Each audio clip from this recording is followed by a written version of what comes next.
भारत का ये दुर्भाग्य बता रहा हूं कि आज भारत में कोई हिंदी बोले तो उसे अनपढ़ गंवार कहा जाता है, और इंग्लिश में कोई गालियां भी दे तो उसे पढ़ा लिखा इंटेलिजेंट कहा जाता है। ये इंग्लिश बोल, इस देश में इंग्लिश बोलने वाले का सम्मान है, पर हिंदी बोलने वाले का सम्मान नहीं है। जो देश अपनी भाषा को प्रेम नहीं करता वो लोग, वो देश पिछड़ जाता है। भारत यदि पिछड़ा है तो इसलिए पिछड़ा है ये देश। अच्छा ये बताओ, आप लोग बैंक को कब से जानते हो?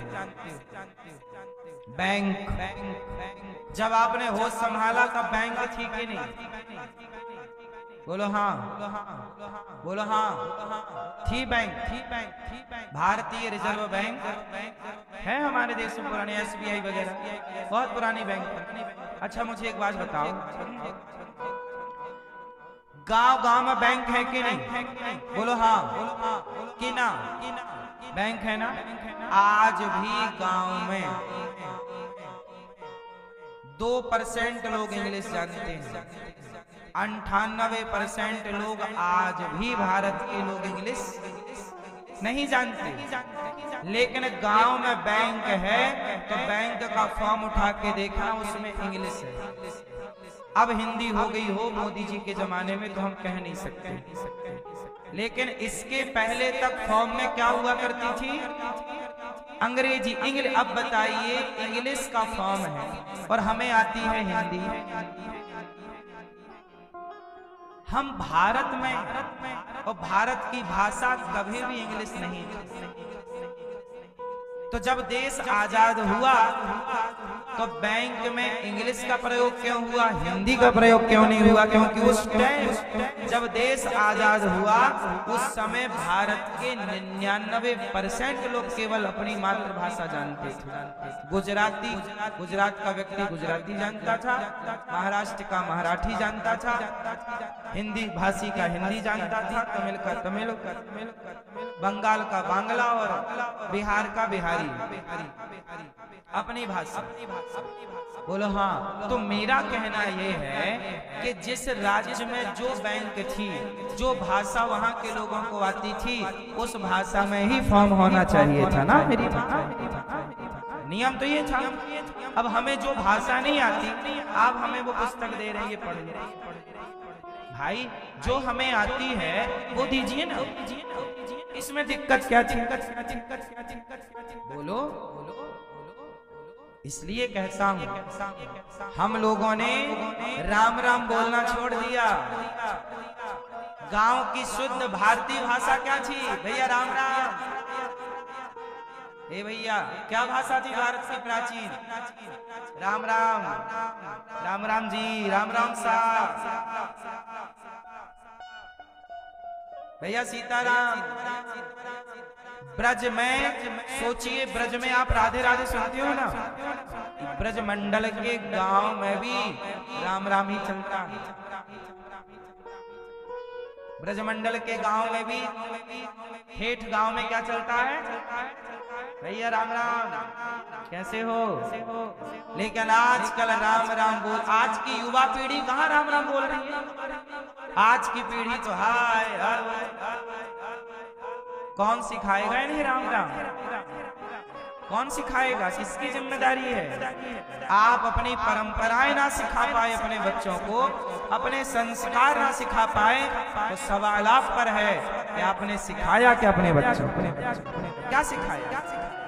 केवल पेट भरना सिखाया तो पेट तो सुअर भी भर रहा है, गधा भी भर रहा है, कुत्ता भी भर रहा है। आपका बेटा यदि आपकी इज्जत नहीं करता तो जिम्मेदार कौन है? सवाल क्या आपसे नहीं पूछा जाएगा कि आपका बेटा आपकी क्यों नहीं सुनता? जब आपका बेटा सुनने योग्य था तब आपने क्यों नहीं इसे पढ़ाया, क्यों नहीं संस्कार दिए? बोलो हाँ।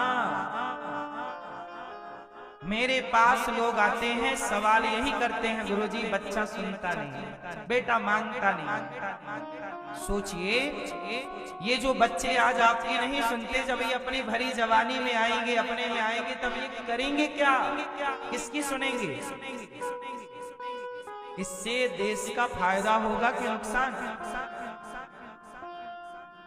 जो समाज अपने बड़ों की बात नहीं सुनती, जो लोग अपने बड़ों के बताए रास्ते पर नहीं चलते, वो लोगों का पतन हो जाता है। इसलिए बड़ों का मार्गदर्शन जरूरी है।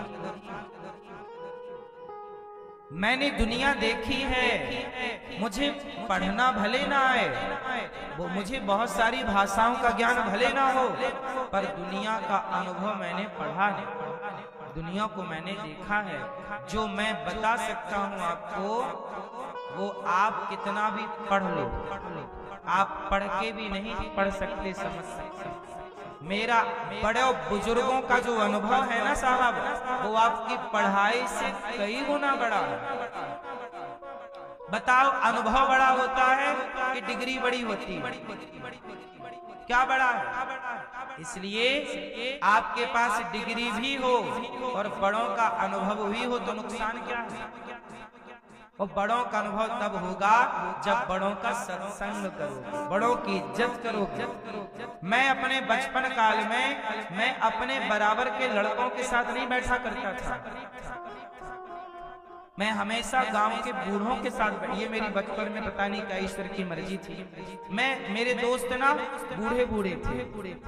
जब मैं 14 साल का था, तब मेरे 15 साल का था, जब मैं 17 साल का था, तब मैं गांव के बूढ़ों के साथ बैठा करता था, अपनी उम्र के लड़कों के साथ नहीं बैठता। मुझे लगता कि मेरी उम्र के लड़के के साथ यदि मैं बैठूंगा तो बातें क्या होंगी? भाई उम्र की बातें क्या होती हैं? आज लड़के किसके साथ बैठते हैं? लड़कों के साथ। तो लड़के लोग बैठ के क्या बात करते हैं मैं बताता हूँ। लड़के लोग बोलते हैं, यार सुनो, उसके पास ना बहुत बढ़िया वाली गाड़ी है, 50 लाख की, उसने ले ली गाड़ी, यार उसके फीचर क्या है? लड़के लोग ना गाड़ियों की बात करते हैं 1-1 घंटे, यार इस गाड़ी में ये फीचर है, ये गाड़ी में ये फंक्शन है, ये गाड़ी में गाड़ी, और है नहीं बाप के पास, और इसकी भी औकात नहीं है खरीदने की, वो बात कर रहा गाड़ियों। भाई क्यों टाइम वेस्ट कर रहा? जो तेरे बस का नहीं है छोड़ उसे, क्यों सर मार रहा? तो पहले जो बात गाड़ी की कर रहा है, पहले अपने को काबिल बनाने की बात करना, कि मैं कैसे काबिल बनूं, मैं कैसे योग्य बनूं। तो आज लड़कों के साथ बैठो तो वो शराब की बात करते हैं, कौन सी महंगी है, कौन सी अच्छी, कौन सा क्लब बढ़िया वाला खुला, चलो वहां चलते हैं। लड़के क्या बात, क्लब कौन सा, अरे वो महंगा वाला, चलो वहां चलते हैं। लड़के लोग क्या बात कर सकते हैं? क्लब की, सिगरेट की, छोरी की, गाड़ी की। लेकिन जो बड़े लोग हैं, उम्र दराज लोग, उम्र में बड़े अनुभवी, वो बात करते हैं बिल्कुल मक्खन सार। तो मैंने बुजुर्गों का साथ किया तो मुझे बुजुर्गों वाली अक्ल आने लगी। लड़कों का साथ करता तो लड़कों वाली अक्ल आती। इसलिए याद रखिएगा, संगति हमेशा श्रेष्ठ जनों की कीजिएगा। कैकई श्रेष्ठ है कि मंथरा श्रेष्ठ है? जोर से किस कौन श्रेष्ठ है? कैकई के मंथरा?